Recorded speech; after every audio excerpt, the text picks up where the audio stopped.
Hello friends, इस video में हम अपने प्रीवियस ईयर के क्वेश्चन पेपर को देख रहे हैं। MMPC 013 यानी बिजनेस लॉ के क्वेश्चन पेपर को। मेरे पास अभी दो क्वेश्चन पेपर अवेलेबल हैं। पहला जून 2022 का है और दूसरा दिसंबर 2022 का है।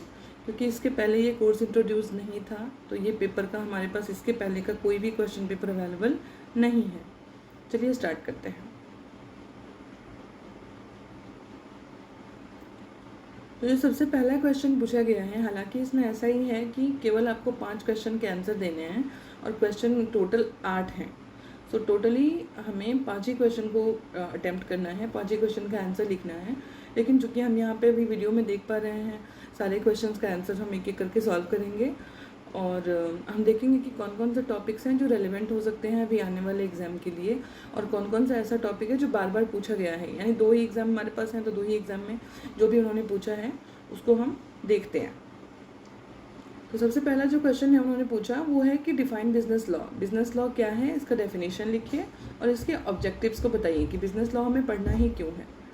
फिर दूसरा हमारे पास क्वेश्चन आ रहा है जो पार्टनरशिप से रिलेटेड है। Dissolution of partnership. पार्टनरशिप क्या होती है? पार्टनरशिप एक बिजनेस का फॉर्म होता है। वो जब हम इसके आंसर्स को देखेंगे तो हम एक एक करके देखेंगे। तो पार्टनरशिप से पूछा गया है पार्टनरशिप का डिसोल्यूशन कैसे होता है, यानी पार्टनरशिप कोई फॉर्म किसी ने बनाई है, अब उसको वो फॉर्म को ख़त्म करना है, फॉर्म को टर्मिनेट करना है, तो उसके लिए वो क्या करेगा। और explain the grounds on which a court can order dissolution of a form, कि ऐसा कौन सा स्थिति है, ऐसी कौन सी कंडीशन है जिसमें कि कोर्ट को आके बोलना पड़ेगा कि आपको अपना फॉर्म डिसॉल्व करना पड़ेगा। Okay, now comes the third question. अभी तीसरा क्वेश्चन है हमारा कि explain the main features of a company form of business. अब बिजनेस के बहुत सारे फॉर्म होते हैं। पहला जैसे पार्टनरशिप था, अभी यहाँ पे पूछा गया है कि कंपनी जो होता है, बिजनेस का एक फॉर्म होता है कंपनी, उसके क्या क्या मेन फीचर्स हैं वो बताइए। ओके,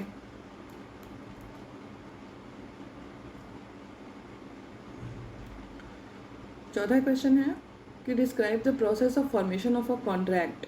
कॉन्ट्रैक्ट क्या है, इसका फॉर्मेशन कैसे होता है, उसका प्रोसेस बताइए। कॉन्ट्रैक्ट क्या होता है, ऑब्वियसली हम जब आंसर देखेंगे तो पढ़ेंगे। Discuss the main characteristics that an offer proposal must possess.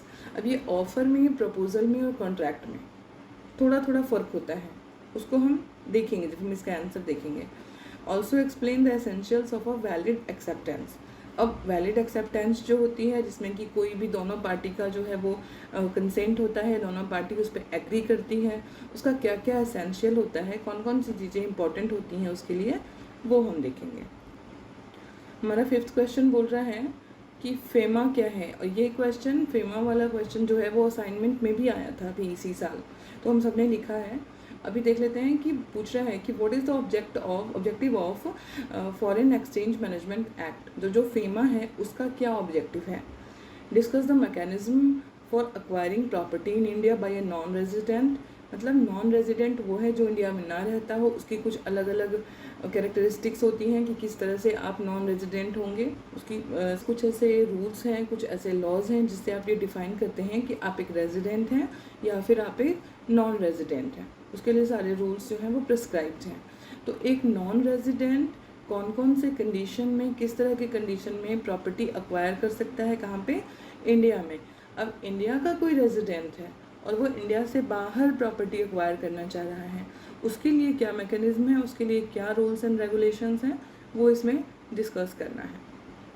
मेरे पास है सिक्स्थ क्वेश्चन हमारा बोल रहा है कि explain the necessity for the insolvency and bankruptcy code 2016 and briefly discuss the 4 pillars of institutional infrastructure under IBC 2016। कि ये जो हमारा इंसॉल्वेंसी और बैंक्रप्सी कोड लाया गया था 2016 में, उसकी ज़रूरत हमको क्यों है, और वो कौन से 4 पिलर्स हैं जो इसको रिजिडिटी देते हैं, जो इसकी अटर मोस्ट इम्पॉर्टेंस बताते हैं। तो नेक्स्ट क्वेश्चन हमारा 7th क्वेश्चन मेरे हिसाब से बहुत इंपॉर्टेंट है और बहुत रेलेवेंट है। जून 2022 में भी आया है और हम देखेंगे नेक्स्ट पेपर जब देखेंगे हम, तो दिसंबर 2022 में भी ये क्वेश्चन रिपीट हुआ है। और मुझे लगता है कि इससे रिलेटेड या यही क्वेश्चन हो या इससे रिलेटेड कुछ और क्वेश्चन हो, वो नेक्स्ट में भी आ सकता है क्योंकि रेलेवेंसी इसकी बहुत ज़्यादा है। चलिए डिस्कस करते हैं। इन्होंने पूछा है कि discuss the role of privacy in the context of digital world. Digital world क्या कि अगर आप ये वीडियो आज देख पा रहे हैं तो वो भी डिजिटली ही देख पा रहे हैं। और हमारी लाइफ में डिजिटल वर्ल्ड का यानी सोशल मीडिया का, जहाँ पर हम अपनी आइडेंटिटी डिस्क्लोज़ करते हैं, कई बार फेसबुक है, इंस्टा है, ट्विटर है, तो और वहाँ पर अपने हम डेटा डालते हैं, तो उनकी प्राइवेसी बहुत ज़रूरी है और उसी के बारे में ये बात करने वाला है।